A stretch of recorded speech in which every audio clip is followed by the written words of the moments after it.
I can remember. No, it's not. But we go against the grain here at St. Mark's, and having you here and doing this, priest and a rabbi walk into a bar, has been fun. And by the way, we may have another gig. We may have to go to the diocesan clergy and do our thing up there. I have some potential dates. All right. Videotape, let me know. I'll buy it right now. I don't think it'll be that. But this has been fun, and it's been 5 sessions of lightness in a season that's not usually known for lightness. So I'm glad you have walked this way with us. Maybe after this you do understand that I may not be the only weird cleric out there. Like the others. It's just been a delight to have Tziona here. This is the last session, so we're calling it the last laugh. So you have the last laugh. Take it away. Well, thank you so much for having me. It's just been a joy to come and join you and laugh with you and be with you in this very spiritual endeavor. I really appreciate it. Are there any questions before we start? All right. What colors do you have on? I am wearing an absolutely bright green sherbet sweater. Very bright. And if this doesn't go well, we're going to have to start wearing makeup, which will be very, very sad.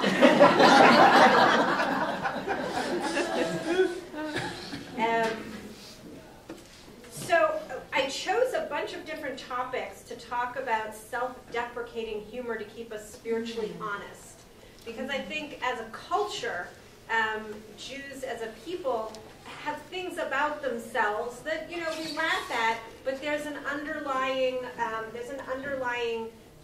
lesson or an underlying hope that through laughing at ourselves, we might actually learn something that'll help us be a little more spiritually honest, or at least laugh at the people that aren't, so that we can differentiate ourselves.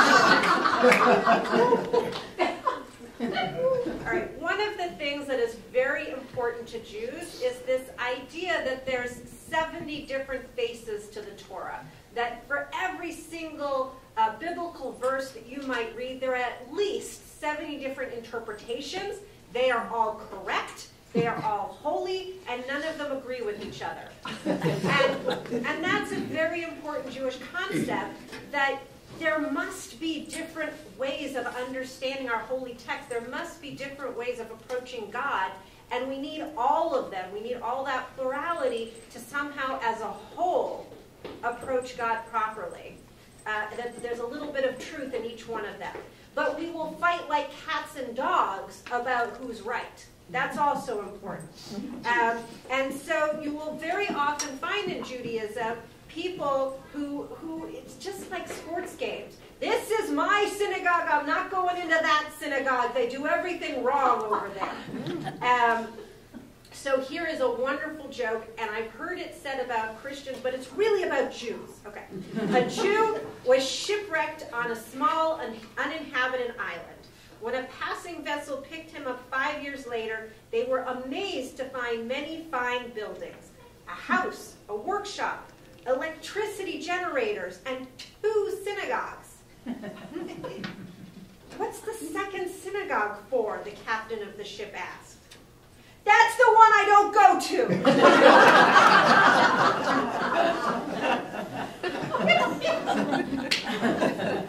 So one of the things all these different types of Jews argue about a lot is their interpretation of kashrut, of the Jewish dietary laws.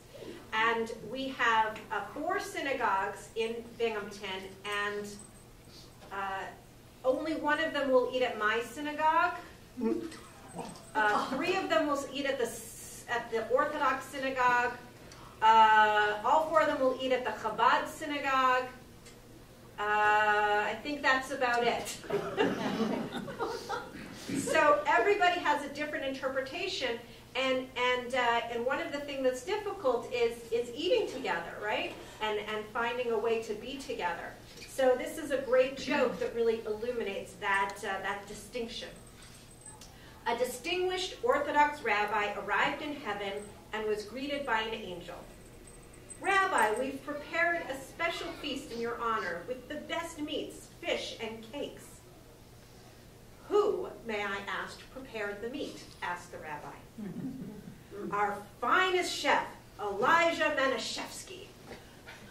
And who is the mashgiach? Who oversees to make sure the kashrut is done properly? Why, God himself, replied the angel. Thanks very much, said the rabbi, but I'll stick with the fish.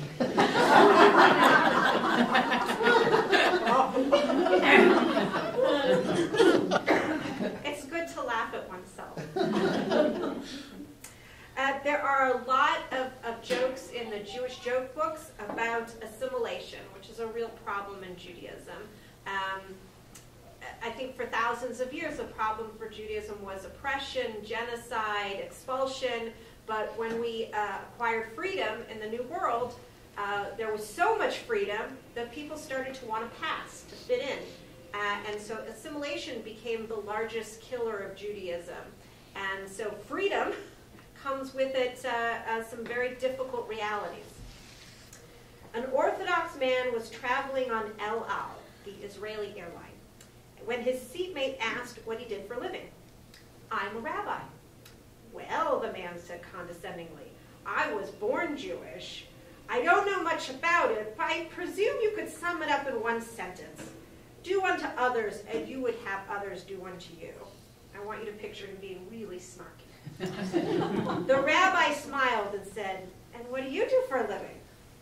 I'm an astrophysicist, he said smugly. Well, said the rabbi, I don't know much about it, but I presume I too could sum it up in one sentence. Twinkle, twinkle, little star.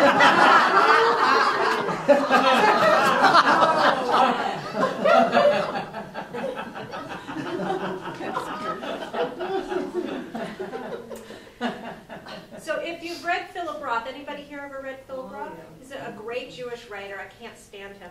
But I was forced to read him in order to become a rabbi. It was part of my rabbinic training because he really does speak about certain cultural realities in America. And in his book, American Pastoral, he really hits the nail on the head when he talks about the main character who's Jewish, who wants to be the perfect American. And he's born with blonde hair and an athletic build, and you'd think he had a leg up because he was great and all-American at everything. But really, in order to take that last step to being really American, he had to marry a non-Jewish blonde cheerleader. Because you couldn't possibly be an all-American Jewish man if you were married to a Jewish woman. And that's a real part of Jewish reality, which I think you'll see also in the African American community, that the concept of beauty is lighter skinned, blonder hair, and there are real issues with African American men marrying out of the African American ethnicity or race in order to try to pass, to assimilate, to become more American, to become more accepted. So here's a wonderful joke making fun of this painful topic. Naomi is in love with Peter and takes him home to meet her parents, Moshe and Hetty. Dad, she says, I'd like you to meet Peter. He's not Jewish. We're in love and we would like to get married. It soon became obvious to Moshe that Peter was not Jewish. Now look, Peter, says Moshe, you seem a great person, and I can see why my Naomi has fallen for you. But you must understand that we only want Naomi to marry a Jewish boy. Please don't take it personally. It's what my wife and I want for our family. I fully understand, sir, says Peter.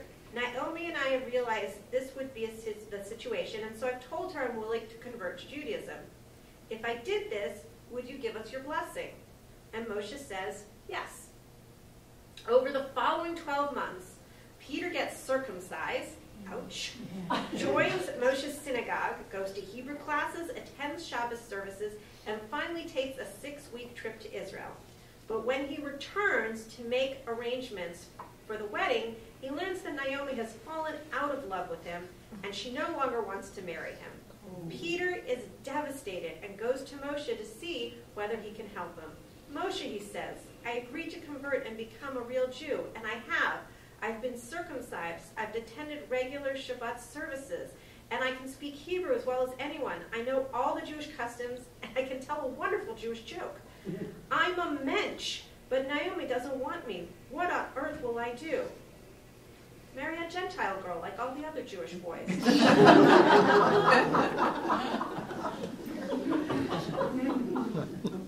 Now when you get the written version version, the joke says shiksa, which is a particularly vulgar term that Jews use for a Gentile girl.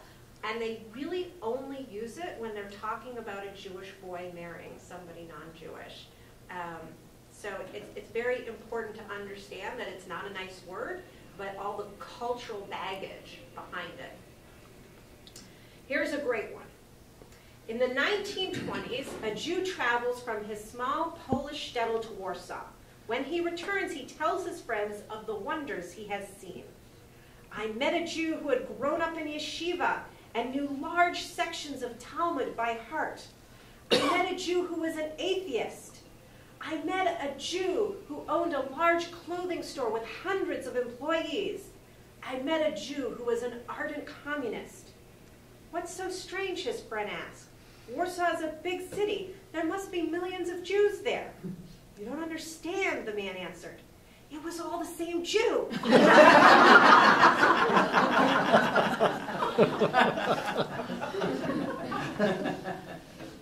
Benjamin, a young Talmud student who had left Israel for London some years earlier, returns to visit his family.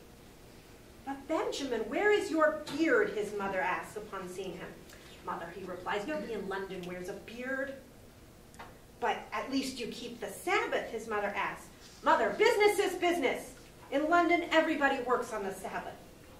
But kosher food you still eat, asked his mother. Mother, in London it is very difficult to keep kosher. Then silence, while his elderly mother gives thought to what she's just heard. She leans over and whispers in his ear, Benjamin, are you still circumcised?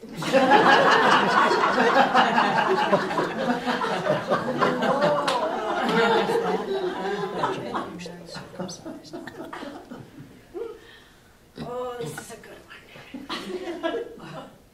Two rabbis are discussing the problem of squirrels in the synagogue attic. One rabbi says, we simply call an exterminator and we never see those squirrels again. The other rabbi says, I gave them all a bar mitzvah and they disappeared. We tell that one about confirmation or baptism. Yeah. Everybody's got one. Yeah. Okay, so some of the jokes that Jews create are very inappropriate, and I put in that category the Jap jokes, the Jewish mother jokes, and the Holocaust jokes. And I guess it would be similar to in Africa America. They also have jokes about very dark-skinned women, and they have jokes about nappy hair, and they have a lot of mother jokes. Some of those are funny. So I think what happens is when you feel uncomfortable with your minority status, you look for someone within that minority that you can push even further down to make yourself feel higher, feel better. And I think for a long time that has been women. That as low as Jews have felt, they could always push the woman further down and feel better about themselves. And I think that's the Jewish American princess jokes, is part of that assimilation of men wanting to marry non-Jewish women to feel more American, and so poo-pooing on the Jewish women. I went on a date once with a Jewish man who told me right on the date, at least I think he hoped it was a date, he paid for it. He told me right on the date I could never marry a Jewish girl because she'd be too much like my mother. I'm like, well, thank you for paying for dinner. And for somebody to feel okay saying that to a Jewish woman, it just blows my mind. And that's really the Jewish Jap jokes, the Jewish American princess jokes. And somebody asked me at our Lyceum a very good question. She said, but I hear young women telling these jokes. And I think that's very sad. I think it's very sad when people are so unaware that they make fun of their own sisters, really thinking that they're making fun of another kind of person. I mean, really what they're doing is trying to say, I'm not like them. I am not like the minority. I'm really more like Americans than I am like the minority. Or they're just completely unaware, which is also a reality with many young women. Not me. When I was in my 20s, I was very aware. Are there any questions about inappropriate Jewish jokes? Well, just to Okay, say, thank it's you. not really a question, but just that we have, we have the dumb blonde jokes that Yeah, I don't like those either. but it's not an ethnic thing. It's an anti-woman thing. Yeah. Yeah. With a lovely ethnic twist. Well, I don't like the babies in the blender jokes either, but whatever. To each his own. You didn't have that? I guess not. When I was in 5th grade, they were all the rage. Yeah. what was it? The babies in the blender joke. I'm a lot older than you are. This sounds like 6th grade boys. Yeah, probably was.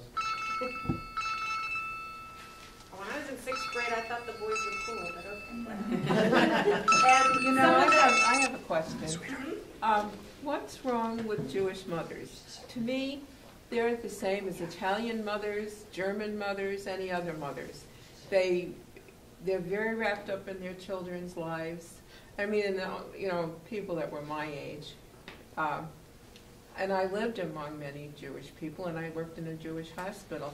And I know there's a lot of jokes against the Jewish mothers, and I really don't think that's fair, because I think they were basically like other mothers. I think some of them are funny and wonderful, but there's a fine line. I don't know where the line is exactly. I couldn't define it for you. I guess it's kind of like the difference between art and pornography. You know it when you see it, but then it must be different for every individual person. I know 2 wonderful mother jokes that I'm going to tell you. The first is, how many Jewish mothers does it take to change a light bulb? No, I did it all wrong. How many sons does it take to change a Jewish mother's light bulb? All of them. Don't worry, I'll sit in the dark. And I think you could do that for a lot of ethnicities. This particularism for one's sons that they shouldn't bother for you. That's not the way my grandmother treats her son, so I don't know where that comes from. She loves having him do things for her. The other one, this is great. This is a Jewish grandmother joke. And she's giving instructions to her grandchildren on how to get into her new building where she's living. They're coming to visit her for the Sabbath. And she says, first you're going to get out of the car and you're going to hit the buzzer with your elbow. And then you're going to come to the elevator. You're going to hit the elevator with your elbow. When you get into the elevator, hit the 4th floor with your elbow. And the grandchildren say, Grandma, why are we hitting everything with your elbows? And she says, what, you're going to come empty-handed?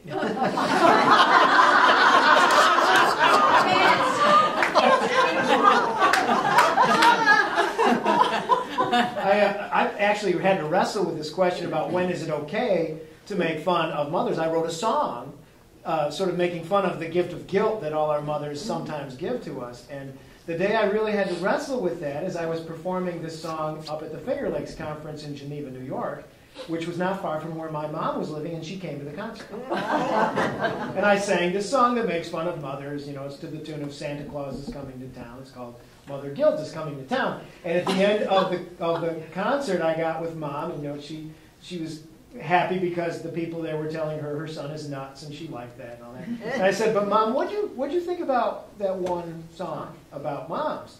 And she smiled at me and she said, I could only think of your grandmother. So the lesson I took was, if you can tell that joke to your mother, it's probably okay. If you I can't tell jokes to them. I felt like it was an okay joke to tell if my mom thought it was fun. My mother said to us many times growing up, you're going to have kids just like you. Yeah. And my sister has somehow maneuvered so that every time my niece does something, she calls me and says, yeah, you used to do this when you were little. Why did you do that? All the bad genes went from aunt to niece. So the Holocaust jokes, I think they come from a really vulnerable place. I don't understand them. If you go on, I'm not going to tell them. If you go online, you can find them. They're really grotesque. Do they come from the Jewish people? Maybe some of them. I have no idea. Have you ever noticed people don't put their names below jokes? So, I mean, the best I can do is to describe like this. I was once working in a Jewish Hebrew school, and I had to tell a class of fifth graders that one of their classmates' father died, and that when he came back to school in a couple weeks, they should be aware that his father died. And it was a very difficult thing to tell the class. And one little boy just started giggling, and the other kids in the class just wept on him. They were just so mad at him for giggling. And I explained to the class, I said, sometimes we laugh because we're really uncomfortable with something. And it's very sad, and we're not comfortable with feeling sad, and so we choose to laugh instead. And it may not be the right reaction, but it's a human reaction, and we have to understand where it's coming from. So, I mean, I put the Holocaust jokes in that category. I think some of them are probably anti-Semitic, and some of them just come from mean, cruel people. And probably some of them just come from a place where I just don't want to think about how horrifying and awful it was, so I'll choose to laugh. And that's not a good kind of humor. I think a humor that disconnects you from feeling for your fellow human beings is not a good humor. I would say good humor makes you think, makes you aware, makes you feel free, makes you feel good. Good humor doesn't make you feel disconnected from your fellow human beings and not have to feel for them. All right. This is a perfect joke for this time of year. I'm going on vacation right after this lecture, and I'm coming back 3 days before Passover, and I'm horrified. I don't know why I decided to do this. It is so much work to make Passover. Maybe I did this so that I would work less, because if you only have 3 days to get ready for Passover, maybe it's less work. But you have to clean the entire house. You're not even allowed to have a speck or crumb of bread matter in your house. You have to clean it all out, clean it out of your car, everything. If you happen to miss a piece, then what you do is the day before Passover, you say this prayer, you say to God, please make anything that I've tried very hard to get rid of but missed, like dust. And if you happen to have like leftover muffins in your freezer, you sell them to non-Jews who legally have the right to come and check on them in your freezer for the 8 days and make sure that their muffins are still there. But there's all this stuff. If they don't make the $1 million payment by the 8th day of Passover, the ownership of the muffins reverts back to you. It's a fabulous legal loophole. I love it. But anyways, it's a lot of work, especially for the rabbi, because on top of all the girly stuff I have to do, because for some reason my husband just doesn't see the crumbs. I don't know why. On top of all of that, I have to write sermons and make sure the synagogue's ready and make sure everybody in my congregation has a place for Passover. Seder, it's huge. It's massive. It's a lot of work. Some people just go to Florida for the week. I think that's brilliant. I do. I would love to be able to do that. So here's a great joke. Man comes home and says to his wife, I don't think we should be Jewish anymore. I've decided from now on we're going to be Methodist. She says, Methodist? We don't even know any Methodists. He says, there has to be a table for them. We're going to be Methodist. I don't want to hear anything more about it. Fine, you want to be Methodist? Okay. She learns to make casseroles and bring them to the church. They meet people. They're enjoying themselves. That's right. They learn the theology. One day he comes home. He says, Ethel, I think her name was Ethel. Ethel, this is not working. We're going to be Hindu. She says, Hindu? She says, they don't even eat me. What I'm going to do with all the chicken in the freezer? He says, we're going to be Hindu. Fine. They learn yoga. They learn to meditate. They meet other Hindus. She didn't even know there were Hindus in town. They meet other Hindus. He comes home one day. Ethel, Hindu is not working. I cannot eat any more curry. He says, Ethel, Catholic. That's the way to go. Catholic? Do you know how long their services are, she says? Catholic? That's it. We're going to be Catholic. She learns to do the thing where you kneel down when you pray and the whole thing. She learns it all. They have the wafer, they have the wine. She meets all the other Catholics. She learns a little bit of Latin. She's getting into it. He comes home. Ethel! This whole thing has been a mistake from the beginning.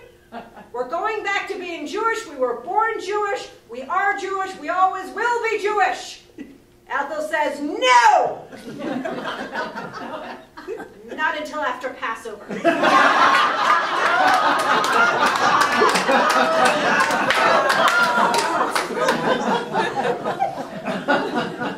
Now, I would never do this on vacation, but the joke goes that there was a rabbi who had never had pork. And he thought to himself, God wants me to enjoy everything there is in this life. I'm supposed to see the greatness of the Alps. I'm supposed to see the wonder of the Grand Canyon. And surely I was meant at some point to try a little pork, just to see what it tastes like.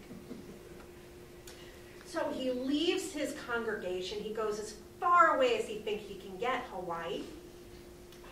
And while he's in the hotel, he orders a pig the way it should be done. Whole pig, roasted, whole 9 yards. And he's sitting in the restaurant. He's waiting to try this pork. He's all alone. He didn't even bring his wife. And who should come along but Herb and Beverly Rosen? And they say, Rabbi, how nice to see you. We didn't know you were going to be here. And the rabbi is thinking, what? And just then, the large roast pig comes out from the kitchen. There's a little bit of fanfare. 3 chefs are bringing it. They all come directly for him. Herb and Bev are staring at the rabbi and the pig. The rabbi looks at them and says, what a fancy restaurant. Look at how they serve an apple.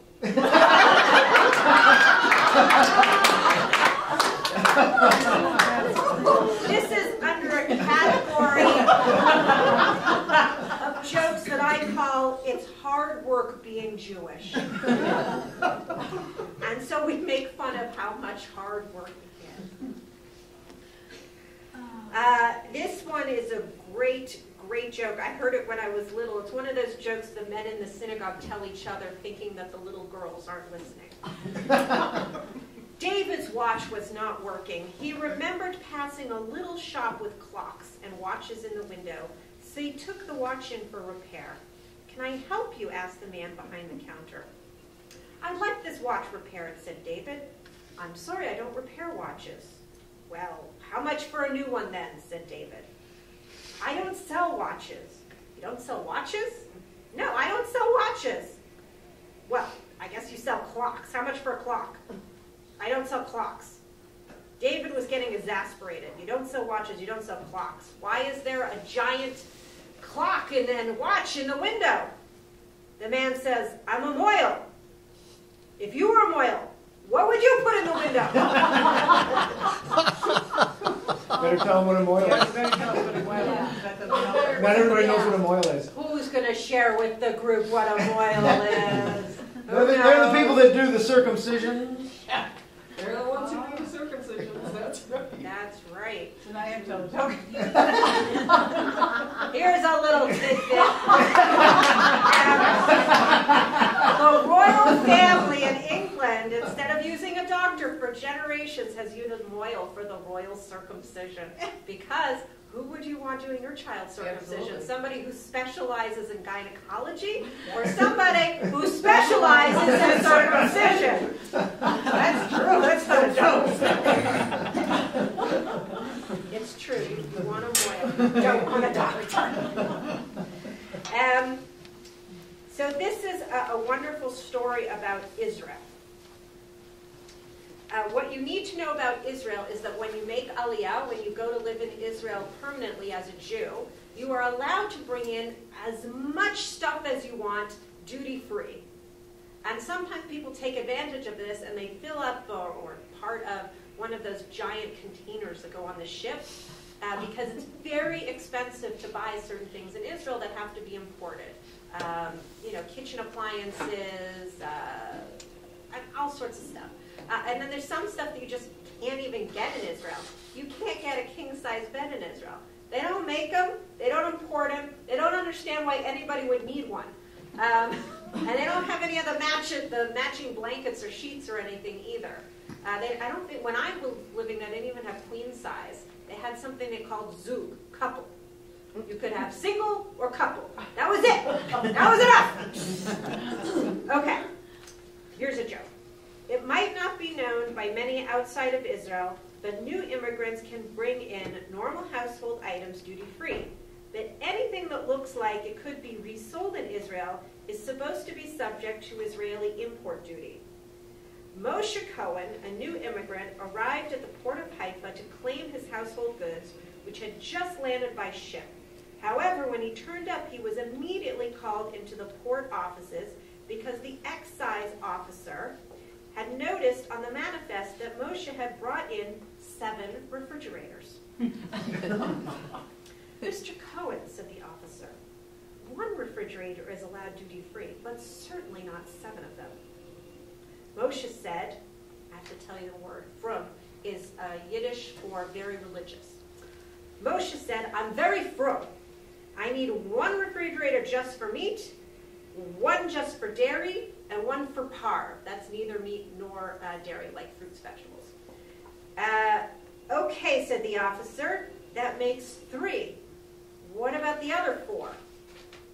I've never met anybody with 3, by the way. That's ridiculous. Everybody has maybe 2, maybe a third in the basement. It's obvious, replied Moshe. I need 3 for the most of the year, and 3 for meat, dairy, and parve on Passover. That makes 6, replied the officer. What's the 7th one for? So no, replied Moshe. What if I want to eat treif, non-kosher, once in a while?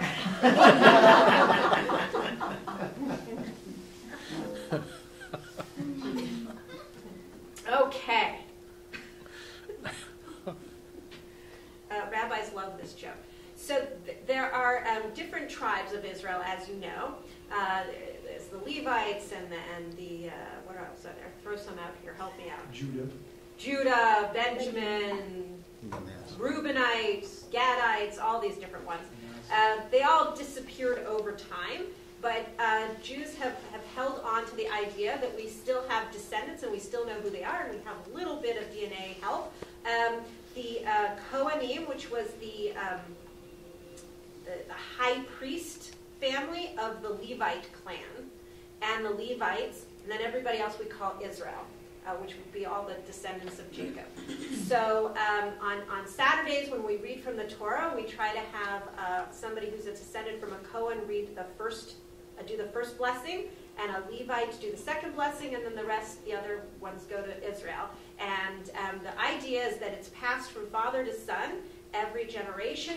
Your father's a Cohen, so you're a Cohen. Not everybody named Cohen is a Cohen, by the way. So it gets very, very complicated. And then there were all sorts of people that just kind of made up the fact they were Cohen. It's very interesting. But we have all these rituals where we still use them. And the idea is that when the temple is rebuilt, when the Messiah comes, all these descendants of the Levite tribe and all these descendants of the high priest, the Cohens, they'll have to go to work again in the temple. So it's very important to maintain who they are, and you can't just, work in the temple. You have to be descended of this tribe. So this is a great story. Somebody comes to the rabbi, and he says, Rabbi, I'd like you to make me a Cohen. And the rabbi says, I can't make you a Cohen. Either, you are a Cohen and you're not a Cohen. It's not something I can do for you. He says, Rabbi, I can see you're playing hardball. I would like to make a donation. I know the synagogue has some difficulty with the roof. I'm sure there's some educational things you could do. I'm prepared to write out a check right now for $1,000. The rabbi says that's very generous, and we could certainly use the money, but I'm sorry, I can't make you a Cohen. He says, Rabbi, $10,000. Right now, you can cash it today. You'll have it in the bank. You can do whatever you want with it. You'll take a little home. I'll do whatever you want. I need to be a Cohen. Rabbi says, that's very generous, and we could certainly use the money. And I know the muffler on my car is going, but I can't make you a Cohen. The man says, Rabbi, you drive a Hartberg. $100,000. $100,000, all you have to do is make me a Cohen. The rabbi says, welcome to our synagogue. You are now an honorary Cohen. After he gets the check, he turns to this man and he says, I'm curious, why do you need to be a Cohen so badly? He says, my father was a Cohen.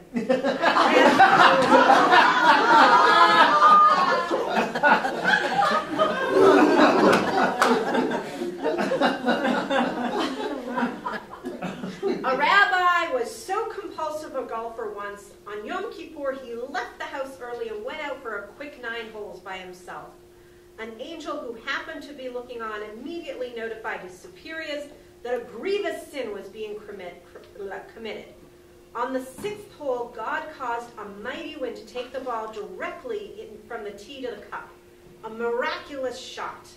The angel was horrified. A hole-in-one, he exclaimed. You call this punishment, Lord? God smiled and said, so who can he tell?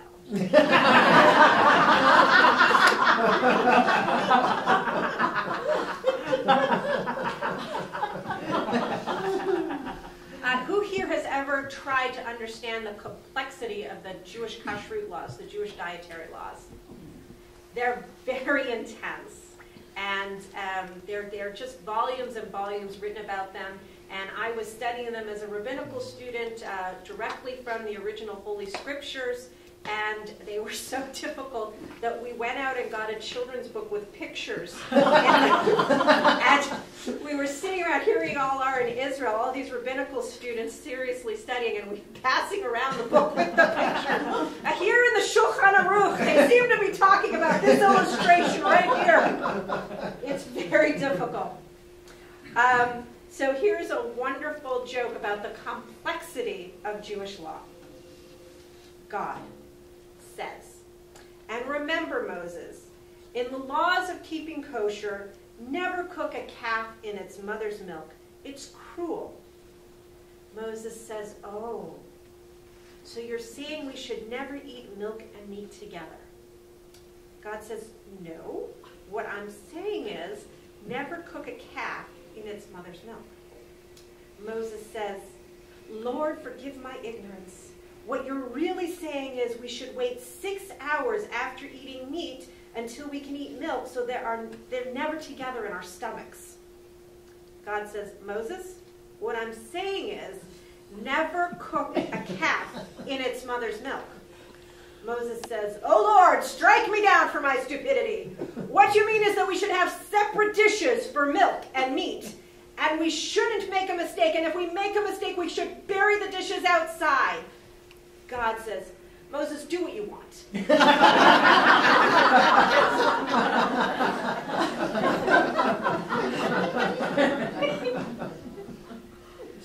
After his business went belly up, followed quickly by his wife divorcing him and then losing his house to her in a messy divorce case, Arnold finally had a mental breakdown. It's a serious one, and he had to be admitted to a psychiatric hospital for the insane. As soon as he arrived, he insisted not only on kosher food, but also on eating it in the canteen together with all the other patients. After a lot of negotiating, he was the only Jewish patient there, and with much help from his rabbi, the hospital finally agreed to pay for kosher food to be served to Arnold in their canteen. Some weeks later, the rabbi decided to visit Arnold to see how he was getting on. At lunchtime, the rabbi went straight to the canteen. He looked around for Arnold and, in shock, saw him eating in a corner table with some other patients. Arnold had a smile on his face, and in front of him was a large plate of bacon, sausage, and eggs, which he was eating with gusto. Arnold, said the rabbi, what are you doing? Is this how you repay us? I'm surprised. I thought you needed to eat kosher.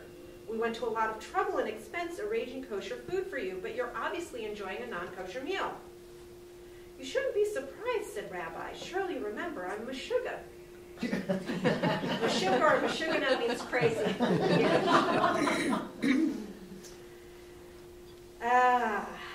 After the 10th plague, the slaying of all the Egyptian firstborn, Pharaoh told Moses the Jews were free to leave Egypt, So the Jews packed their carts with their belongings and tried to leave. The problem was that with all the dead Egyptians, the funeral homes could not handle the demand. The end result was streets littered with coffins. With the streets impassable, the Jews couldn't get their carts out of their driveways. They complained to Moses, "We can't get out of Egypt unless you do something about these blocked streets." Moses in turn called out to the Lord, "Lord, please do something about this coffin problem." Understand, with all the commotion, it was hard for God to hear what Moses was saying. He thought Moses said coffin and responded by turning all the wine into cough syrup. And that is why to this day we drink Passover wine that resembles cough syrup.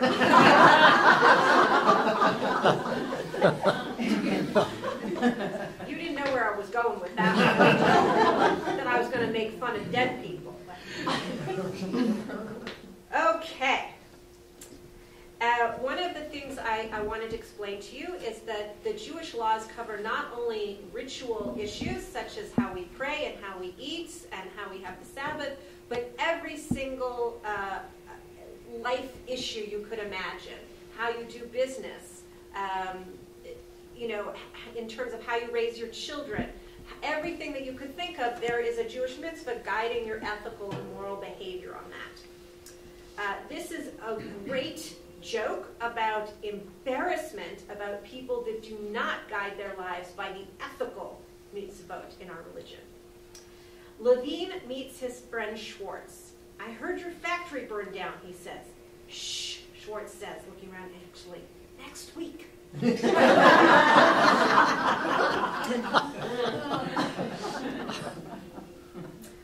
This joke is actually in the Talmud. It's interesting that our holy book contains jokes and funny stories, as well as the odd recipe. There's, if you look in the Torah, you actually see a Passover recipe. We're told to roast the lamb with certain herbs and with fruit. It's the only recipe that I know of in the Bible. But here's a wonderful story in the Talmud. There was once a man who was meticulous in his observance of the mitzvah tzitzit. Those are the fringes that hang down, you'll see, and they're also connected to the prayer shawls. And the idea is that the number of knots is equal to the number of mitzvot that God gave us. And so by looking at them, you remember the commandments and you remember your covenant with God. So he was meticulous in the observance of the mitzvah tzitzit. He heard that there was a harlot in a faraway city who charged 400 gold talents for her services. He sent her the exorbitant fee and set an appointment time to meet her. When he arrived at the appointed time, she prepared for him 7 beds, one atop the other, 6 of silver, and the highest one was made of gold. 6 silver ladders led to the 6 silver beds, and a gold ladder led to the uppermost one. I have no idea why this would be considered a good time, but there it is. The prostitute unclothed herself and sat on the uppermost bed, and he too joined her. As he was unclothing himself, the 4 fringes of his tzitzit leapt up and slapped him in the face. He immediately slid off the bed onto the floor, where he was quickly joined by the woman. "I swear by the Roman Caesar," the harlot exclaimed, "I will not leave you until you reveal to me what flaw you have found in me." "I swear," the Jew replied, "that I have never seen a woman as beautiful as you. However, there is one mitzvah which we are commanded by our God, and tzitzit is its name. Concerning this mitzvah, it is twice stated in the Torah, 'I am the Lord your God. I am the one who will seek retribution, and I am the one who will reward.' Now the 4 tzitzit appeared to me as 4 witnesses testifying to this truth." "I will not leave you," the prostitute said, "until you provide me with your name, the names of your city, rabbi, and the school in which you study Torah." He wrote down all the information and handed it to her. Trusting fellow. The woman sold all her possessions. A third of the money she gave to the government as payoff so they would allow her to convert to Judaism. A third she handed out to the poor, and the remaining third she took with her, along with the silver and gold beds. And she proceeded to the school which the man had named, the study hall of Rabbi Chia. "Rabbi," she said to Rabbi Chia, "I would like to convert to Judaism." Perhaps, Rabbi Chia responded, you desire to convert because you have taken a liking to a Jewish man. The woman pulled out the piece of paper with the information related to the rabbi the miracle which transpired with the tzitzit. You may go and claim that which is rightfully yours, the rabbi proclaimed. She ended up marrying the man. Those very beds which she originally prepared for him illicitly, she now prepared for him lawfully. Such was his reward for meticulous observance of the mitzvah of tzitzit. And the reward in the world to come, we cannot even fathom. Did you like the story of the tzitzit? The rabbi that smacked the man in the face? It's a running joke at rabbinical school that if you do something wrong, your tzitzit will smack you in the face and set you on the right path again. Okay, there are lots of great jokes about not living up to the mitzvot. Here's a good one. The rabbi was angry about the amount of money his congregants were giving to charity. He prayed that rich should give more charity to the poor. And has your prayer been answered? Asked his wife. Half of it, replied the rabbi. The poor are willing to accept the money. A lot of Passover jokes in here. I just realized it's so good for Lent. Okay. This is a joke about Jews' modern discomfort with tradition and theology. A little boy once returned home from Hebrew school, and his father asked, "What did you learn today?" He answered, "The rabbi told us how Moses led the children out of Egypt." "How?" The boy said, "Moses was a big, strong man, and he beat Pharaoh up. Then, while he was gone, he got all the people together and ran towards the sea. When he got there, he had the Corps of Engineers build a huge pontoon bridge. Once they got to the other side, they blew up the bridge while the Egyptians were trying to cross." Father was shocked. "Is that what the rabbi taught you?" The boy replied, "No." But you'd never believe it.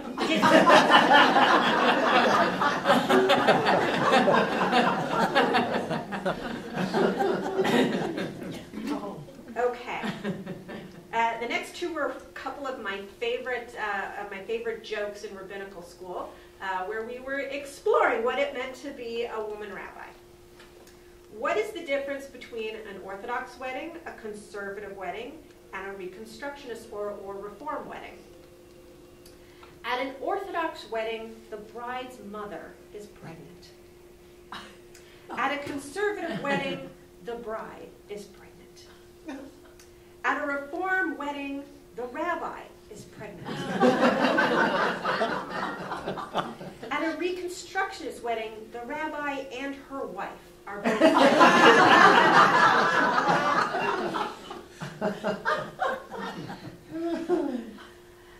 So tefillin are the leather straps that Jews, usually traditionally men, wrap around their arms. And there's a little box that goes here so that it's next to your heart, and a little box that goes here that's between your eyes. And it's the words from the Bible that you shall make the words of God upon your heart and between your eyes, for funkless between your eyes. You shall walk of them you shall talk of them as you walk on your way. You shall put them on your doorposts where we put the mezuzah. You shall teach them to your children when you rise and when you lie down. And what we put in the boxes and what we put in the mezuzah and what we use for all that is called the Shema. And it's, "Hear, O Israel, the Lord is our God, the Lord is one." And then we put in some more verses about God taking us out of Egypt. And together, these are really the core principles of Judaism. That God is our God, that we have a relationship with God, and that God took us out of Egypt, that we have a covenant with God, born out of God giving us freedom. So these are very important prayers. And the tefillin, you wrap it, and it's this idea that you're wrapping yourself in this connection with God, and you wrap it here on your hand. You make 3 letters, a shin, a dalet, and a yud, out of the straps. They're kind of like a shin here, and a dalet here, and a yud here, in these little knots. And that is the name, one of the names of God. There's many names of God. And then as you're wrapping it around your head, you're saying these wonderful blessings. I betroth you to God. I betroth myself to you, God, in peace and justice, in truth and honesty. It's very beautiful. And you have to do your morning prayers every single morning except for the Sabbath. with the tefillin. So you put the tefillin on, you put the tallis on, you got the kippah on already, and you're ready to say your morning prayers to God. Great joke from rabbinical school. What is the difference between an Orthodox rabbinical student and a conservative rabbinical student? An Orthodox rabbinical student takes his tefillin with him when he goes and sleeps overnight at his girlfriend's house. A conservative rabbinical student can use her tefillin.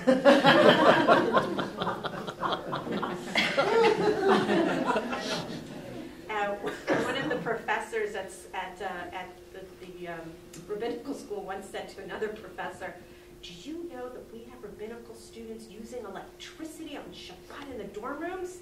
He said, "You think that's the worst they're doing in the dorm rooms?"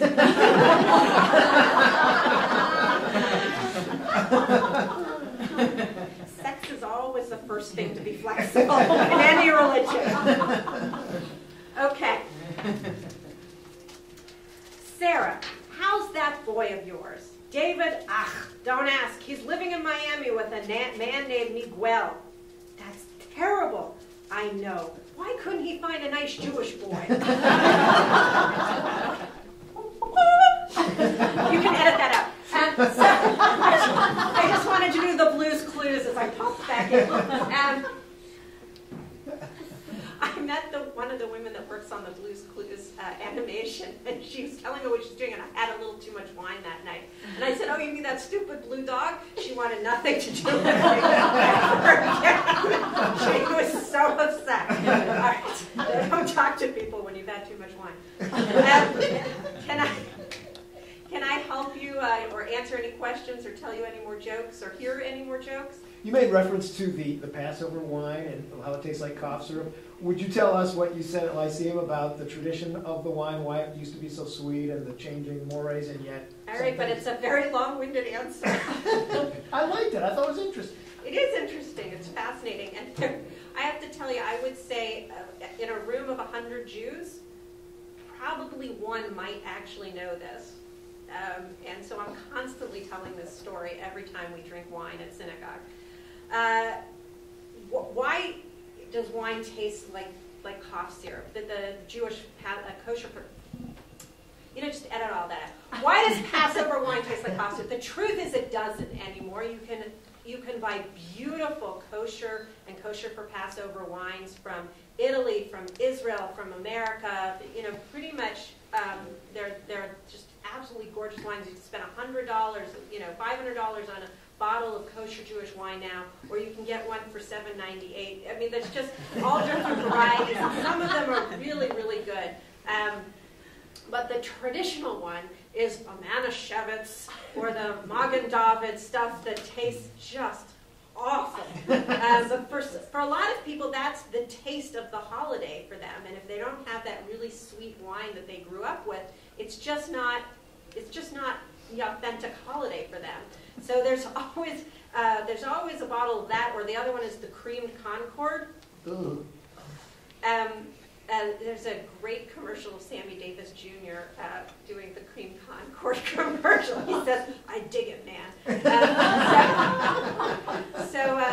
So in order to make wine kosher, the essential thing is that none of the ingredients used in the wine or in the process of making wine are non-kosher. That's really it. And that it was overseen by somebody Jewish who knew all these laws to make sure it was kosher. So my father used to make wine, and if anybody here has ever made wine, you know that there's sediment that forms in the wine as you're doing the fermentation process. And you have to get that sediment out of the wine in order to make it drinkable. One of the methodologies that was traditionally used was to pour in some animal blood, which binds itself to the sediment, and then you can pour, or you can separate the blood from the rest of the wine, and what you're left with is a really lovely wine, and the blood is gone and the sediment is gone, and you're fine, right? Well, if the blood comes from a non-kosher animal, obviously the wine is not kosher. So there were other methodologies used, and now I think the modern way is you use like an extract from an egg or an extract from a fish, or there's even some kind of filtering system you can use. There are different systems. And so when you see kosher on your bottle of wine, it means whatever system they used to make the wine, it used only kosher ingredients, and it was overseen by somebody who understood the laws of kashrut. Back in the day, before we had some of these more modern means of doing it, when you made kosher wine, I think especially in the New World, it didn't turn out so great. And they added a lot of sugar just to make it palatable. Something about, I think it had something to do with the New World quality of the grapes. I'm not sure. I saw a special on it once. But the point is that it was just awful tasting. And so they added a lot of sugar just to get it down. And that is the story of wine. Wine tastes like glass syrup. But we have better methodologies now. You don't have to drink that anymore. Any other questions? Comments? Jokes? Yes? You said that there were over 70 interpretations of everything. That number, does that have any connection with the fact that the Jews were dispersed and each individual place was somewhat isolated? Judaism has certain magic numbers that are used in the holy text, and depending on where you're coming from it, you'll interpret it differently. But because I'm coming from a modern place, we interpret the number 70 as a lot. Okay. So for example, there's a midrash that 70 righteous people, through their righteous actions in the world, keep the world standing. And we don't know who they are, but if we didn't have these 70 righteous people doing their righteous acts, the world would fall down. And then there were 70 rabbis in the Sanhedrin, in the great rabbinic governing body in Jerusalem back in the ancient days. And there's just 70 is like a magic number. We don't know if there actually were 70 or that meant a lot, or they don't know, and so they put the number 70 in there. But the understanding of the midrash is that there are many different meanings for every single word, for every single sentence in the Torah, and all of them are holy. There's a TV show now with Kiefer Sutherland called Touch, and there's that concept of righteous people in the world keeping the world, except that number is 36. And I heard it as 26 once. 26? Lamed Vav next. Yeah, the Lamed Vav. Oh, it is 36. You're right. Is it But 36 or 26? that's my bad, because I translated Lamed Vav to 70, which is not. It's 36. Thank you. So he's right and I'm wrong and you're wrong. Well, I didn't have any wine, so I have no excuse. And wasn't, there was a famous Greek translation of the Hebrew Scriptures, Hebrew into Greek, when Greek was more the lingua franca, that was supposedly done by 70 rabbis, so they called it the Septuagint, which is Latin for 70. Good job. Trivia in seminary, you remember how that goes. You remember some of the trivia. Well done. The other magic number is 40. The Jews wandered in the desert for 40 years. 13 is a magic number. 7 is a magic number. There's lots of, well, we'll say spiritual numbers. There are lots of spiritual numbers. 13 is a great one. 18, which is the numerical equivalent for the word life, chai. So Jews always give each other presents. When they do cash gifts, they do cash gifts in multiples of 18. So 18, 36, 72. 54 if you're feeling a little cheap. 118 I did once instead of 1800. Oh. So, any other questions? Yes. Who Jews today? I know we have different groups of Jews, like your Orthodox and Conservative and Reform, but who do they think Jesus was I as think a person? Jews have the same relationship with Jesus that we have with the Buddha. You know, it's a holy person, wholly belonging to another religion that we do not feel we have any relationship with at all. So when we do interfaith work, we usually steer clear of Jesus in our interfaith work, don't we? Yeah. I mean, the Christians speak about Jesus, and the Jews don't. But I read a really interesting book recently that had a fascinating answer to that question. the rabbi was doing an interfaith series with a priest, or was it a reverend? It was somebody Christian. And one of the topics they wanted to address was Jesus. And I'm turning the page, how is he going to do that, you know? And he came up with a Jewish concept that he felt was parallel to the Christian concept of Jesus, which is tshuva. Tshuva is a Hebrew word that means to return, or it also means to like make reparations, or to be sorry and change your life. And so he did a wonderful job of comparing the Jewish concept of tshuva, which is something that we're supposed to do on a regular basis, but which we especially concentrate on at Rosh Hashanah and Yom Kippur, as really trying to get your life back on track and embrace God again and return to God.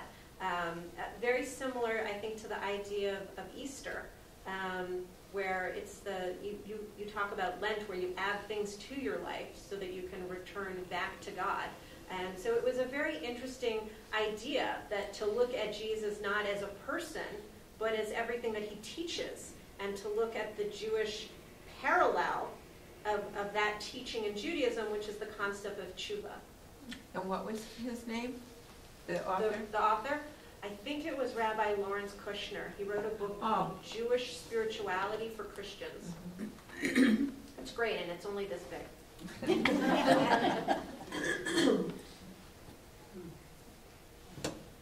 Well, I have copies of Siona's jokes from today, anybody who wishes to have a copy. But can we thank her for coming and spending time?